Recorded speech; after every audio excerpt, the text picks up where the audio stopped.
Let's speak now to one of my favourite ex-politicians. He's not in the House of Commons anymore, which means he can be honest. It is the formidable ex-Tory MP and now elite-level political commentator, Sir Michael Fabricant. Good morning, Sir Michael, and a Happy New Year. And a Happy New Year to you, Mark. And I'm wrapped up warm. And one of the things about not being an MP is I don't have to wear a shirt and tie when I am on your show, because I can tell you it's very cold where I am. Most definitely. Do you remember when your former leader, Mrs. Thatcher, was told about, the pressures of heating your home, and she said, wear socks in bed and a hat?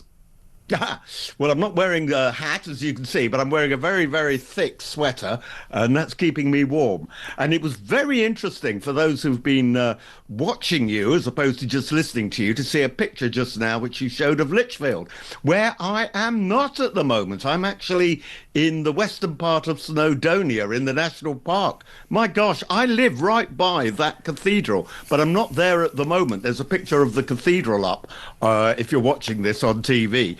And I live just by the cathedral. But at the moment, as I said, I'm in Wales.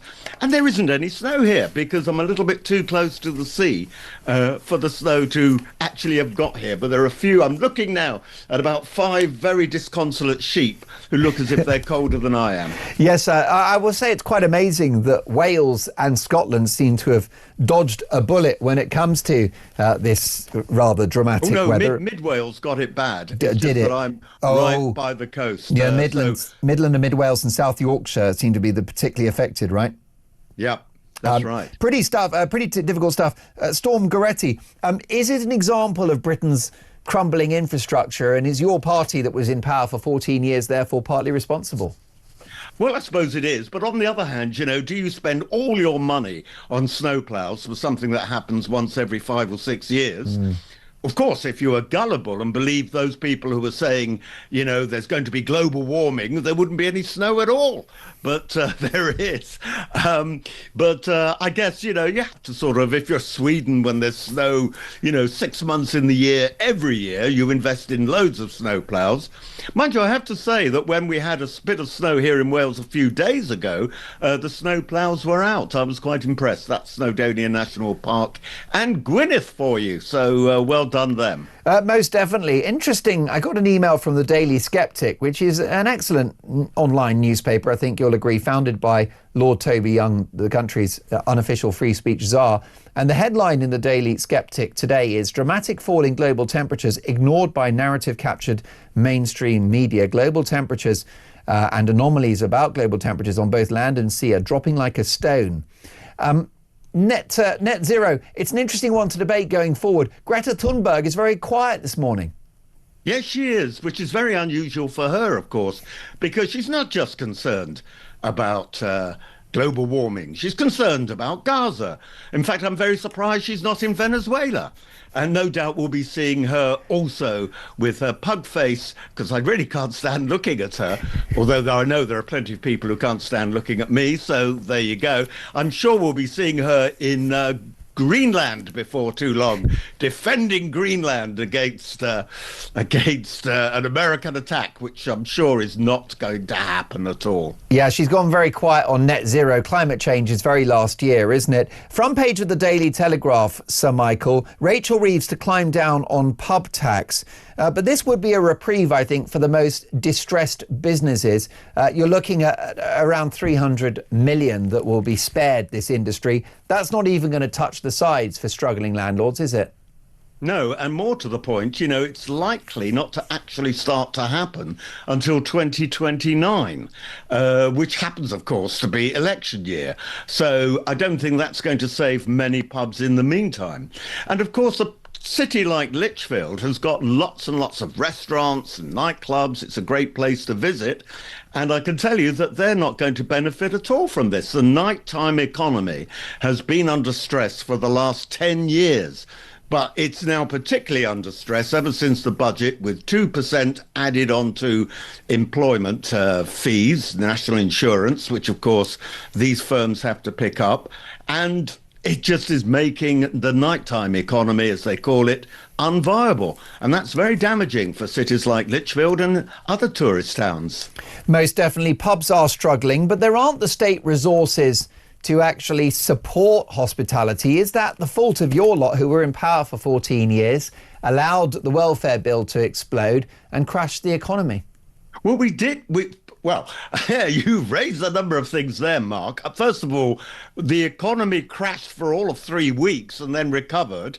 And employment continued to go down and growth continued to go up. So that wasn't crashing. You're right. Unemployment was dropping. Growth grew. We had the highest growth in the G7 in July 2024 at the election. And we had inflation, Michael, of, wait for it, 2%. That's right. And what do we have now? High inflation, unemployment going up, and growth going down. That's what's crashing the economy. But, you know, the government is going to spend billions of pounds on a scheme for ID cards, which won't even work. I'm all for ID cards if it would work, but it's not going to stop the boats. It's not going to stop people employing illegal immigrants. It's just a complete waste of money, and that money could have been used instead of the £2 billion, the 2%, which it's costing, which doesn't sound much, but believe me, on top of a large wage bill is a huge amount.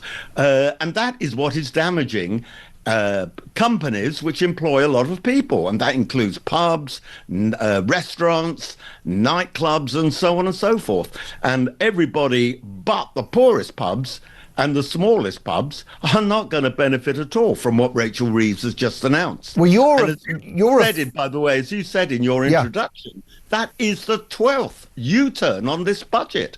And that means the budget is unravelling, and that will mean that the pound will fall and inflation will go up still further. Well, indeed, and every U-turn comes with a bill, and that money will have to come from somewhere. And, you know, it's like getting blood out of a stone, isn't it? You, Michael, very successful former politician and also former entrepreneur, a self-made man, got this message from Sarah in Portsmouth. Good morning, Mark. I totally agree with your last two callers. We run a small business too, a boarding cattery. Now, Sarah said, we used to have 3 staff members, but after COVID, we never re-employed anyone. It's just too expensive for small businesses to have staff, too many outgoings and high running costs. Like your caller, we sometimes wonder why we do it all. Almost no holidays. And at the end of the day, you're taking home a minimum salary. Good thing that we love our job. Thank you for being a voice for small businesses. Appreciate it. Well, Sarah, we are a voice for small businesses. Many people watching and listening to this show, Michael, and they think, I'm a wealth creator. I work hard, 70 hours a week. I take risks. What is the point? Well, one of the problems, I have to admit, is that there are so few people, not only in the Labour Party, but other parties too, who have actually started a business from scratch.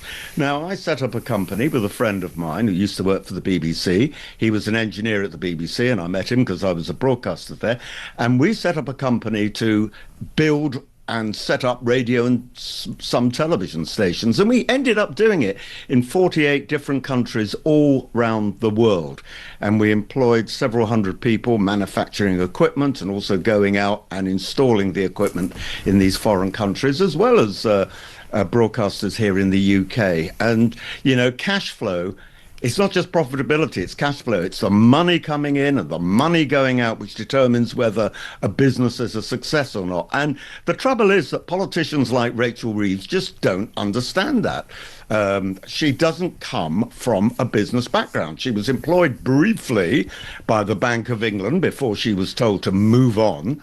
And you know, that is not the same as actually setting up your own business and having to be conscious about how much is coming in each week and how much is going out to pay for your expenses, including wage bills. Indeed, it's heartbreaking, isn't it? Let's listen, if we can, Sir Michael, to this voice note from Trish on the subject of business.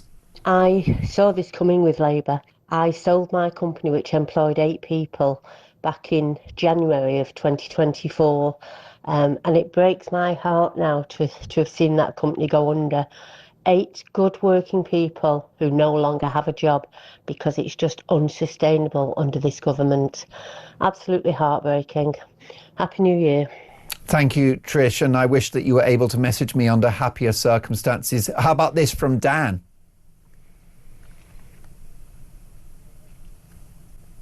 Let's not forget, this country only functions down to the hard work of the British taxpayer. Those people that get up in all weathers, and it's dark, puts a shift in, pays their taxes. There wouldn't be any welfare without the British taxpayer. So therefore, the Great British slogan should be, work hard and you'll be rewarded. Let's reward these people, like myself, like you, and others that are listening. That was Dan. Amen to that, Sir Michael.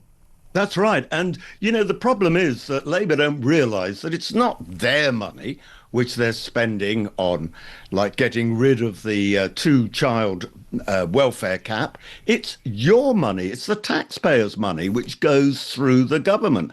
And if you tax people too much, it's a disincentive. Back in the 70s, when we had a Labour government, there was the brain drain. This was where the most able young people were leaving this country because of high taxation. And we're seeing it all over again. They just haven't learned the lessons of Labour's past. They're doing it again.